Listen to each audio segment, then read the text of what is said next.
Hi hello నమస్తే welcome back to our channel.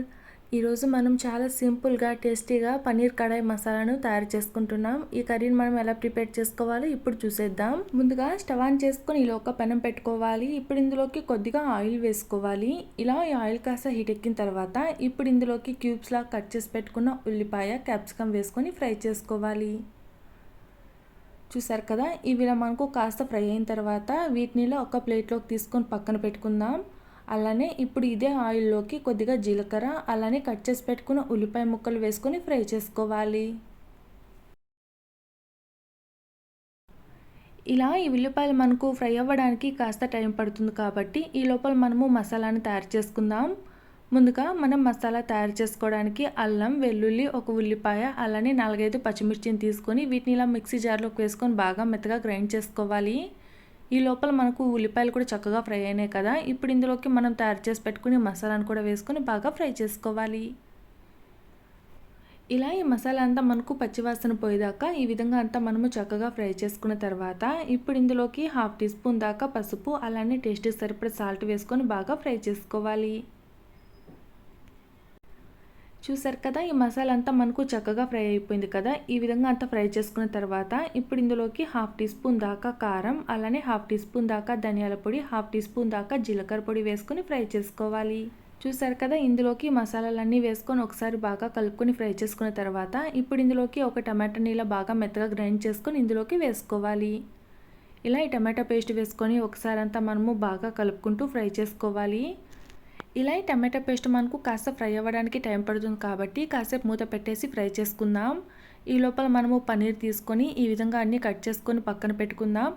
ఇప్పుడు మనము మసాలా తయారు చేసుకోవడానికి ఇలా ఒక కప్పులోకి 1/2 కప్పు దాకా పెరుగు తీసుకోవాలి. ఇప్పుడు ఇందులోకి 1/2 టీ స్పూన్ దాకా కారం వేసుకోవాలి. మనం ముందుగా పచ్చిమిర్చి అలానే కారం వేసుకొని ఫ్రై చేసుకున్నాం కదా. ఇప్పుడు ఇందులోకి 1/2 టీ స్పూన్ దాకా కారం వేసుకుంటే సరిపోతుంది. అలానే 1/2 టీ స్పూన్ దాకా ధనియాల పొడి అలానే 1/2 టీ స్పూన్ దాకా గరం మసాలా అలానే 1/2 టీ స్పూన్ దాకా జీలకర్ర పొడి వేసుకొని ఒకసారి అంతా బాగా మిక్స్ చేసుకోవాలి. చూసారు కదా, ఈ మసాలాలన్నీ పెరుగులోకంతా బాగా కలిసేలాగా ఈ విధంగా అంతా కలుపుకుంటే సరిపోతుంది. ఇలా అంతా కలుపుకొని పక్కన పెట్టుకుందాం. ఈ లోపల మనకు ఈ టమాటో పేస్ట్ అంతా కూడా చక్కగా ఉడికిపోయింది కదా. ఇలా అంతా ఒకసారి బాగా మిక్స్ చేసుకున్న తర్వాత ఇప్పుడు ఇందులోకి మనము పెరుగులోకి మసాలాలన్నీ వేసుకొని కలుపుకొని పెట్టుకున్నాం కదా. ఇప్పుడు ఈ మసాలా పేస్ట్ ఇందులోకి వేసుకోవాలి.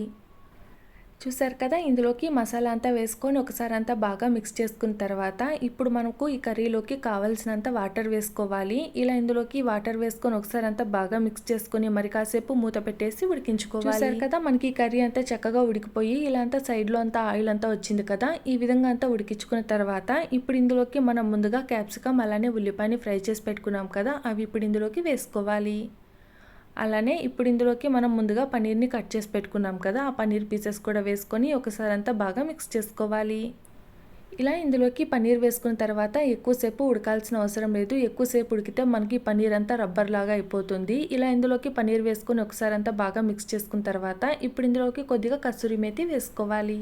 ఇలా ఇందులోకి కసూరి మేతి వేసుకోవడం వల్ల మనకి కర్రీ అనేది చాలా టేస్టీగా వస్తుంది. అచ్చం డాబా స్టైల్లో లాగా చాలా బాగుంటుంది.